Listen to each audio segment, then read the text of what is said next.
2020 সালের 1 ফেব্রুয়ারি ঢাকা দক্ষিণ সিটি কর্পোরেশনের নির্বাচনে আওয়ামী লীগের শেখ ফজলুর তাপস বিএনপির ইশরাক হোসেনকে প্রায় 2.25 লাখ ভোটে পরাজিত করেন। তবে চলতি বছরের 27 মার্চ নির্বাচনী ট্রাইব্যুনাল সেই ফল বাতিল করে ইশরাক হোসেনকে বৈধভাবে নির্বাচিত ঘোষণা করে। এরপর 22 এপ্রিল নির্বাচন কমিশন আইন মন্ত্রণালয়ের পরামর্শ চেয়ে গেজেট প্রকাশ করে। তবে মেয়র হিসাবে শপথ নিতে পারেননি বিএনপি নেতা ইশরাক হোসেন। তাকে দায়িত্ব বুঝিয়ে দেওয়ার দাবিতে নগর ভবনের সামনে চলছে টানা আন্দোলন। আজ টানা 6ষ্ঠ দিনের মতো নগর ভবনের সামনে বিক্ষোভ ও অবস্থান কর্মসূচি পালন করেছেন তার সমর্থকরা। এ নিয়ে তৈরি হয়েছে জটিলতা। এই জটিলতা কেন, সমাধানী বা কোন পথে আলোচনা করতে চাই ভোটের ট্রেনে। সঙ্গে আছি আমি হাসিব বিল্লাহ। দর্শক, বিএনপি নেতা ইশরাক হোসেন এবং স্থানীয় সরকার উপদেষ্টা আসিফ মাহমুদ সজীব ভুঁইয়া তারা ফেসবুক স্ট্যাটাসে এই ঢাকা দক্ষিণ সিটি কর্পোরেশনের মেয়র নির্বাচন এবং শপথ গ্রহণ নিয়ে তারা পরস্পর বিরোধী পোস্ট করেছেন। সেইগুলো আমরা একটু দেখে নিতে চাই। আমরা একটু দেখে নিই। দেয়ালে আমরা দেখতে পাচ্ছি আসিফ মাহমুদ সজীব ভুঁইয়া বলেছেন, গায়ের জোরে নগর ভবন বন্ধ করে বিএনপি আন্দোলন করছে। উচ্চ পর্যায়ে উচ্চ আদালতে বিচারাধীন এবং বেশ কিছু জটিলতা নিরসন না করা পর্যন্ত শপথ গ্রহণ সম্ভব নয়। এদিকে বিএনপি নেতা ইশরাক হোসেন বলেছেন, অন্তর্বর্তী সরকারের একটি অংশের মধ্যে ক্ষমতার লোভ জন্ম নিয়েছে। যারা একটি দলের প্রতিনিধির হয়ে কাজ করছে তারা তাদের অবিলম্বে পদত্যাগ করতে হবে। দর্শক, আমরা এ নিয়ে কথা বলতে চাই। আমাদের সঙ্গে এ নিয়ে কথা বলার জন্য যুক্ত হয়েছেন স্থানীয় সরকার বিশেষজ্ঞ ডক্টর তোফায়েল আহমেদ। স্যার, আপনাকে স্বাগত আমাদের এখন টেলিভিশনের নিয়মিত আয়োজনে। স্যার, শুরুতেই আমরা দেখছিলাম যে স্থানীয় সরকার নির্বাচন এবং বিশেষ করে ঢাকা দক্ষিণ সিটি কর্পোরেশন নির্বাচন বা মেয়র পদ নিয়ে যে জটিলতা তৈরি হয়েছে, এখানে বিএনপি নেতার কর্মীদের দাবি যে গেজেট প্রকাশের পরও শপথ না করিয়ে বিলম্ব করা হচ্ছে এবং তা উদ্দেশ্য প্রণোদিত। এবং উপদেষ্টা আসিফ মাহমুদ সজীব ভুঁইয়া তিনিও বলছেন এটি জোর করে আন্দোলন করা হচ্ছে। আসলে এই জটিলতাগুলো কেন তৈরি হলো, সমাধানী বা কোন পথে, আপনার একটু মতামত জানতে চাই।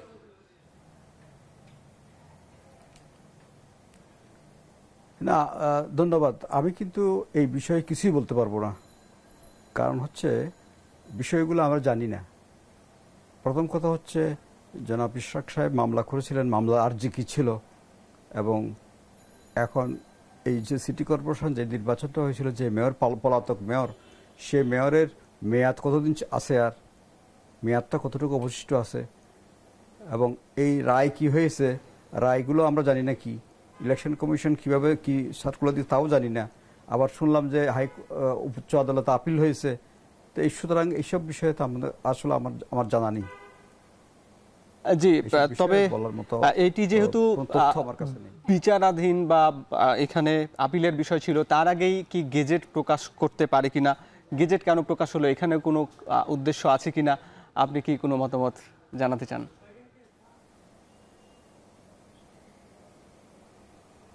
না না, এটা কেমনে করে বলবো আমি উদ্দেশ্য আছে কিনা? গেজেট প্রকাশ করলো কে? ইলেকশন কমিশন, তাই তো? জি, গেজেটটা প্রকাশ করলো ইলেকশন কমিশন। সুতরাং আপনারা ইলেকশন কমিশনকে জিজ্ঞেস করেন না কেন? ইলেকশন কমিশনই বলবে এটা। আর যেহেতু লোকাল গভর্নমেন্ট অ্যাডভাইজার, যিনি মন্ত্রী পদমর্যাদা, তিনি বলেছেন জটিলতা আছে। জটিলতা কি সেটা একটু ভেঙে বললে ভালো হতো। জটিলতা কি, এটা জিনিসটা জটিলতা কোথায়, এটা একটু ভেঙে বললে ভালো হতো। কারণ আমরা তো এগুলো দূর থেকে বুঝতে পারছি না জিনিসগুলো। জি, তাহলে আমরা সাধারণত যেটা দেখা যায় যে ইলেকশন বাতিল করা হয়। জি, বলেন স্যার। তাহলে মেয়র পদে বসতে কোনো বাধা আছে কিনা আপনার কাছে কি মনে হয়? না, যদি ইলেকশন, সেটাই তো বললাম, আমি তো এটা বলতে পারছি না মেয়র পদে বসতে বাধা আছে কিনা। কারণ মেয়রের মেয়াদ কতদিন আছে, ওনার রায়টা কি, আবার আপিল হলো যে আপিলটা কি, এগুলো তো আমরা জানি না। জি, বেশ কিছু জটিলতা তৈরি হচ্ছে। তবে মন্ত্রণালয় যা বলেন সেটা তো বুঝতে, আমরা তো মন্ত্রণালয় তো ক্লিয়ারলি পরিষ্কারভাবে বলে, জি, মন্ত্রণালয় তো পরিষ্কার করে বলে না এটা প্রবলেমটা কোথায়। জি, পরিষ্কার করে বলার বিষয় রয়েছে অবশ্যই। এবং আপনার সঙ্গে আরো একটু অন্যান্য বিষয় জানতে চাই। আপনি শুরু থেকেই বলে আসছিলেন যে জাতীয় নির্বাচনের আগে স্থানীয় নির্বাচন দেওয়ার ব্যাপারগুলো, কারণ এখানে অনেক জনগণের ইস্যু রয়েছে। এখন যেহেতু স্থানীয় সরকার নির্বাচনের বা স্থানীয় সরকার বিভিন্ন ক্ষেত্রে দায়িত্ব পালন করছেন, প্রশাসক দিয়ে সেই দায়িত্বগুলো পালন করা হচ্ছে, তো আসলে কেমন চলছে? আপনার কাছে কি মনে হচ্ছে এই প্রশাসক দিয়ে কতটা জনভোগান্তি দূর হচ্ছে, কতটা কাজ হচ্ছে? না, এখানেও একটু না না না, এটা অনেকগুলো প্রশ্ন আপনি করেছেন। প্রথম কথা হচ্ছে, আমি এটা কখনো বলি নাই জাতীয় নির্বাচনের আগে স্থানীয় নির্বাচন হতে হবে, এই কথাও আমি কখনো বলিনি। আমি যেটা বলেছি, ফার্স্ট আপনাকে লোকাল গভর্নমেন্টের যে রিফর্মগুলো সেগুলো করতে হবে। লোকাল গভর্নমেন্টের রিফর্ম না করে আপনি ইলেকশন করতে পারবেন না এখন, কারণ এখন কোনো প্রতিষ্ঠান কাজ করছে না। ইউনিয়ন থেকে সিটি কর্পোরেশন সবগুলোর মধ্যেই বাতিল হয়ে গেছে।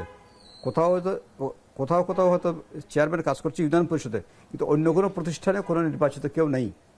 আর ইলেকশন করতে গেলে এখন 5টা নির্বাচন করতে হবে। 5টা নির্বাচন কিন্তু হঠাৎ করে এখন করা সম্ভব না। আমরা যে রিফর্ম কমিশন, স্থানীয় সরকার রিফর্ম কমিশন, আমরা যে রিফর্মের প্রপোজাল দিয়েছি, ওখানে 5টা নির্বাচন একসাথে করার একটা বিধান বা একটা থিওরি আমরা দিয়েছি। সেজন্য যদি আপনি ওই ফর্মুলাতে যদি রিফর্ম করেন তাহলে নির্বাচন করতে পারবেন, আদারওয়াইজ নির্বাচন কিন্তু করতে পারবেন না। এটা এত সহজ না। স্থানীয় নির্বাচন আগে করতে পারবেন না, আপনি আগে করা পরে করার প্রশ্ন না।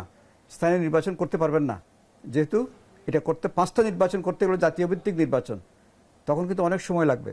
যদি রিফর্ম করেন, যদি সংস্কার করেন, আইন প্রণয়ন করেন নতুন করে, যেগুলো আমরা সাজেস্ট করেছি, তাহলে একটা নির্বাচন করতে পারবেন। সেই নির্বাচনটা যে কোনো সময় 1-1.5 মাস সময় দিয়ে, 2 মাস সময় দিয়ে করতে পারবেন। এই যে 5টা স্থানীয় সরকার নির্বাচনের কথা বলছেন, আসলে কি বাংলাদেশের সক্ষমতা আছে? এটা কি সম্ভব এই মুহূর্তে?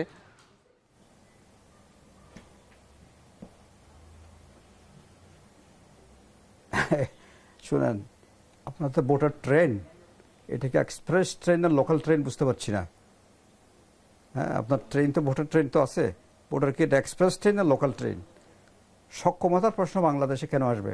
ইলেকশনের সক্ষমতা বাংলাদেশে আছে, কিন্তু কথা হচ্ছে এখন যে বাংলাদেশে 11টা সংস্কার কমিশন করা হয়েছে, এর মধ্যে স্থানীয় সরকার সংস্কার কমিশন একটা সংস্কার কমিশন। এই কমিশন তো কনক্রিট কতগুলো প্রস্তাবনা দিয়েছে সরকারকে, যেটার জন্য লোকাল গভর্নমেন্ট শক্তিশালী হবে, নির্বাচন সুন্দর স্বচ্ছ হবে, প্রতিনিধিরা অনেক অন্তর্ভুক্তিমূলক নির্বাচনের মাধ্যমে নির্বাচিত হতে পারবে। তাহলে এই সংস্কারগুলোর দিকে না তাকিয়ে আপনি নির্বাচন করলে তো হবে না। সংস্কারগুলো শেষ করুন। এটা 1 মাস লাগবে সংস্কার করতে, 2 মাস লাগতে পারে বড় জোর, তারপর নির্বাচনের প্রশ্ন আসুক। তাহলে ওয়ান্স ফর অল জিনিসগুলো ক্লিয়ার হয়ে যাবে। আর এখন একটা খুব সুবিধাজনক সময় এই সবাইকে একসাথে নির্বাচন করার, কারণ আমাদের দেশে নির্বাচনগুলো হয়েছে বিভিন্ন সময়ে। ইউনিয়ন পরিষদ নির্বাচন একবার হয়, উপজেলা একবার হয়, জেলা আরেকবার হয়, পৌরসভা একবার হয়, সিটি কর্পোরেশন অন্য আরেকবার হয়। সারা 5 বছর একটা সরকারের মেয়াদ, 5 বছর ধরে নির্বাচন হতে থাকে। একটা গন্ডগোলের মধ্যে দেশ থাকে সবসময়। এখন কিন্তু একটা সুযোগ আসছে, কমিশনের রিপোর্টের মধ্যে একটা ফর্মুলা দেওয়া হয়েছে সব নির্বাচন একসাথে করার। আর এখন অলরেডি এই একসাথে সব নির্বাচন করার মধ্যে একটা পরিবেশের সৃষ্টি হয়েছে, কারণ সব পরিষদ নাই, কোথাও কেউ নাই, ক্লিন, সব কিছু ক্লিন। তাহলে নতুন নির্বাচনটা একটা ক্লিন ইসরায়েলের নতুন ছবি আপনি আঁকতে পারেন। এটা খুব অপরচুন মুভমেন্ট, একটা খুব উপযুক্ত সময় সেই হিসাবে। তো সুতরাং জাতীয় নির্বাচন স্থায়ী নির্বাচনের মধ্যে কোনো বিরোধ নাই। স্থানীয় নির্বাচন হলে জাতীয় নির্বাচন বিলম্বিত হবে, করতে পারবে না, বা জাতীয় নির্বাচন হলে স্থানীয় নির্বাচন করতে পারবে না, আমি এরকম কোনো বিরোধ দেখি না। যেটা হচ্ছে আপনি সিস্টেমের মধ্যে ফেলেন। এবং সরকার বলছেন ডিসেম্বর থেকে জুনের মধ্যে হবে নির্বাচন, যদি এটা বলে থাকে কনফার্ম, তাহলে এটাই তো রোডম্যাপ। আবার নতুন করে রোডম্যাপ চাচ্ছে কেন? এর মধ্যে নির্বাচন হবে। আবার কোনো দল বলছেন ডিসেম্বরের মধ্যে করতে হবে। প্রবলেমটা তো শুধুমাত্র 6 মাসের ব্যবধান, এটা তো নেগোশিয়েবল, এগুলো তো নেগোশিয়েট করা যায়। এটা নিয়ে আমরা এত হইচই করছি কেন?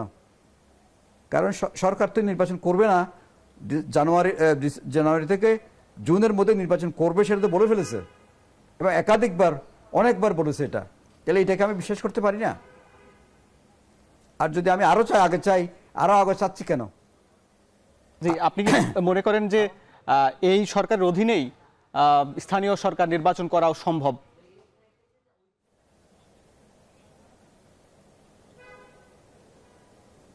স্থানীয় সরকার কেন বলছেন? আমি বলছি যে আপনার তো নির্বাচন ট্রেন লোকাল এবং এক্সপ্রেস দুইটাই আছে, দুইটাই চলতে পারে পাশাপাশি, স্লিপার থাকবে, দুইটাই চলবে। তো লোকাল ট্রেন চললে কি এক্সপ্রেস ট্রেন চলে না? এক্সপ্রেস ট্রেন চললে কি লোকাল ট্রেন চলে না? আপনার নির্বাচনের ট্রেনটাকে একমুখী করে ফেললেন কেন? দুইটাই হতে পারে, এবং একটার সাথে একটার কোনো বিরোধ দেখি না আমি। তবে অনেকেই পরিষ্কার করে কোনো কথা কেউ বলছি না। রাজনৈতিক দলগুলো মনে করে যে স্থানীয় সরকার এই মুহূর্তে দিতে গেলে বিশৃঙ্খলা আরো বাড়তে পারে বলে একটা আশঙ্কা করা হচ্ছে।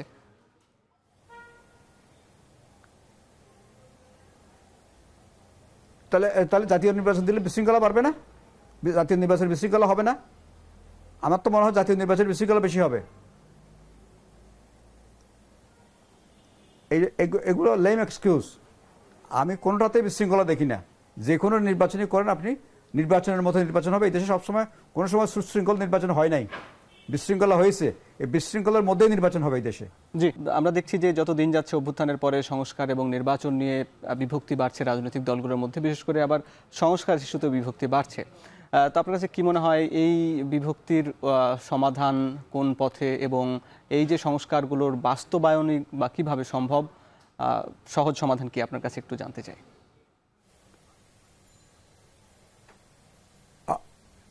হ্যাঁ, আমি মনে করি যে এখানে যদি দেখেন আপনি, এখন বিরাজিত যে রাজনৈতিক দলগুলো আছে দেশে, এর মধ্যে জাতীয় ভিত্তিক নির্বাচন অতীতে করেছে মাত্র 3টা দল।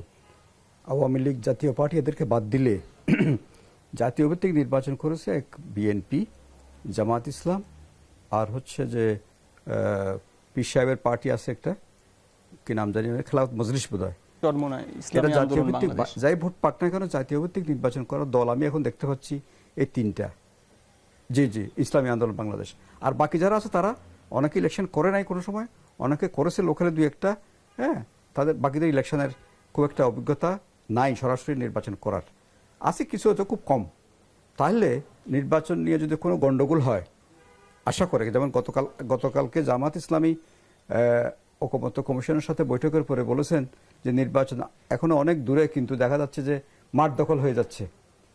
তাইলে আমি বলতে চাচ্ছি, নির্বাচনকে সুষ্ঠু করা, নির্বাচনকে নির্বিঘ্ন করতে গেলে জাতীয় ভিত্তিক দল যেগুলো নির্বাচন করেছে তারা একটা বড় স্টেক হোল্ডার, তাদের উপর নির্বাচনের শান্তি শৃঙ্খলা সুষ্ঠু হওয়া এটা নির্ভর করবে। তারপরে আছে আইন শৃঙ্খলা বাহিনী, সরকার, এটা তো আছেই। তো এখন সরকারের ক্যাপাসিটি, পুলিশের ক্যাপাসিটি, এগুলো নিয়ে কিছুটা সন্দেহ অনেকের মধ্যে আছে। তবে আর্মি পিছনে আছে এখন, যেহেতু আর্মি এখনো মাঠে আছে, আমার মনে হয় নির্বাচন হলেও আর্মি মাঠে থাকবে। সুতরাং আমাদের এখানে নির্বাচনটা ভালো না হওয়ার কোনো কারণ নেই। এটা নিয়ে সন্দেহ থাকতে পারে নির্বাচন। এখন সন্দেহটা কি সেটা আমি বুঝতে পারছি না, সেটা আগেই বললাম। কারণ সরকার থেকে বলছেন, প্রধান উপদেষ্টা সহ অন্যান্যরা, যে 25 সালের ডিসেম্বর থেকে 26 জুন, আর একমাত্র বিএনপি চাচ্ছেন যে আর্লি ডিসেম্বরে। এর মধ্যে কিন্তু বড় ধরনের কোনো ফারাক দেখতে পাচ্ছি না। আর নির্বাচন না করার যে সন্দেহ, এটাও কিন্তু খুব ঘনীভূত না। তো সুতরাং এখন এক ধরনের সমঝোতা হলেই তো হয়, এখানে তার কোনো আমি সমস্যা দেখি না। তাহলে অহেতুক আমরা কেন সমস্যা বাড়াচ্ছি কেন? কারণ দেখেন, আপনি জাস্ট জুলাই আগস্টে চলে যান, জুলাই আগস্টে কোন একটা অবস্থার মধ্যে থেকে এই দেশটা এই অবস্থায় এসছে। তাহলে এটা আমরা যে এত তাড়াতাড়ি ভুলে গিয়ে এত দ্বন্দ্ব ফসাদ শুরু করে দিই, এবং তাহলে দেশের ভবিষ্যৎ কি? আগামী 1 বছর পরে দেশে কিরকম সমঝোতা, ঐক্য, এগুলো থাকবে? জি স্যার, আপনার কথা পরিষ্কার, আমাদেরকে এখনই শেষ করতে হবে। জি, ধন্যবাদ, আপনি যুক্ত ছিলেন স্যার, আপনাকে ধন্যবাদ জানাচ্ছি। আপনি বললেন যে কেনই ঐকমত্য আসতে হবে বা সমঝোতা এখনই প্রয়োজন। আপনি আমাদের সঙ্গে যুক্ত হওয়ার জন্য ধন্যবাদ জানিয়ে, দর্শক যারা যুক্ত ছিলেন সবাইকে ধন্যবাদ জানিয়ে শেষ করছি ভোটের ট্রেন।